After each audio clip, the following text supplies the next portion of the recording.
ನಾನು ವಿರೋಧ ಪಕ್ಷದ ಎಲ್ಲ ಸದಸ್ಯರಿಗೆ ಕೇಳಲಿಕ್ಕೆ ಬಯಸ್ತೇನೆ. ನಾನು ವಿಷಾದವನ್ನು ವ್ಯಕ್ತಪಡಿಸ್ತೀನಿ.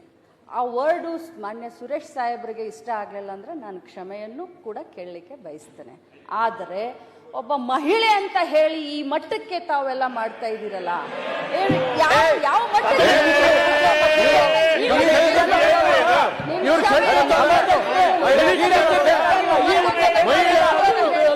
ಅಲ್ಲ ರೀ,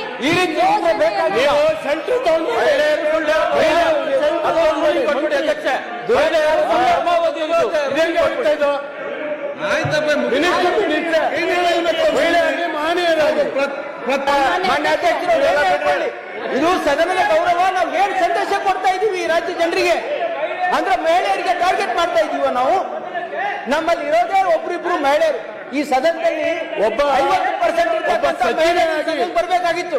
ಅವ್ರ ಮಹಿಳೆ ಒಬ್ಬ ಮಂತ್ರಿ ಅಂತಂದ್ರೆ ಮಾನ್ಯ ಅಧ್ಯಕ್ಷರೇ, ಏನ್ ಸಂದೇಶವನ್ನ ಕೊಡ್ತಾ ಇದೀವಿ ನಾವು ಈ ರಾಜ್ಯ ಜನರಿಗೆ?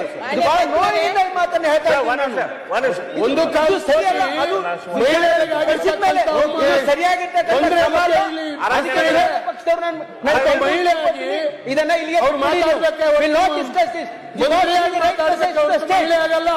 ನಾನು ವಿರೋಧ ಪಕ್ಷದ ಎಲ್ಲ ಸದಸ್ಯರಿಗೆ ಕೇಳಲಿಕ್ಕೆ ಬಯಸ್ತೇನೆ. ನಾನು ವಿಷಾದವನ್ನು ವ್ಯಕ್ತಪಡಿಸ್ತೀನಿ. ಆ ವರ್ಡು ಮಾನ್ಯ ಸುರೇಶ್ ಸಾಹೇಬರಿಗೆ ಇಷ್ಟ ಆಗಲಿಲ್ಲ ಅಂದರೆ ನಾನು ಕ್ಷಮೆಯನ್ನು ಕೂಡ ಕೇಳಲಿಕ್ಕೆ ಬಯಸ್ತೇನೆ. ಆದರೆ ಒಬ್ಬ ಮಹಿಳೆ ಅಂತ ಹೇಳಿ ಈ ಮಟ್ಟಕ್ಕೆ ತಾವೆಲ್ಲ ಮಾಡ್ತಾ ಇದ್ದೀರಲ್ಲ, ಯಾವ ಮಟ್ಟಕ್ಕೆ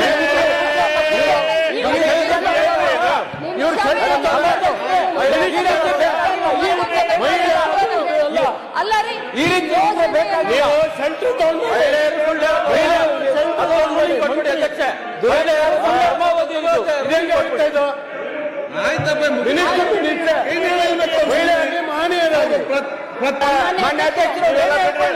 ಇದು ಸದನದ ಗೌರವ. ನಾವು ಏನ್ ಸಂದೇಶ ಕೊಡ್ತಾ ಇದೀವಿ ಈ ರಾಜ್ಯ ಜನರಿಗೆ ಅಂದ್ರೆ ಮಹಿಳೆಯರಿಗೆ ಟಾರ್ಗೆಟ್ ಮಾಡ್ತಾ ಇದೀವ ನಾವು. ನಮ್ಮಲ್ಲಿ ಇರೋದೇ ಒಬ್ರಿಬ್ರು ಮಹಿಳೆಯರು. ಈ ಸದನದಲ್ಲಿ 50% ಬರ್ಬೇಕಾಗಿತ್ತು. ಅವ್ರ ಮಹಿಳೆ ಒಬ್ಬ ಮಂತ್ರಿ ಅಂತಂದ್ರೆ ಮಾನ್ಯ ಅಧ್ಯಕ್ಷರೇ, ಏನ್ ಸಂದೇಶವನ್ನ ಕೊಡ್ತಾ ಇದೀವಿ ನಾವು ಈ ರಾಜ್ಯ ಜನರಿಗೆ? ಬಹಳ ನೋಡಿದ ಮಾತನ್ನ ಹೇಳ್ತಾ ಒಂದು ಕಾಲು ಸರಿಯಲ್ಲ. ಅದು ಸರಿಯಾಗಿರ್ತಕ್ಕಂಥ ಇದನ್ನ ಇಲ್ಲಿ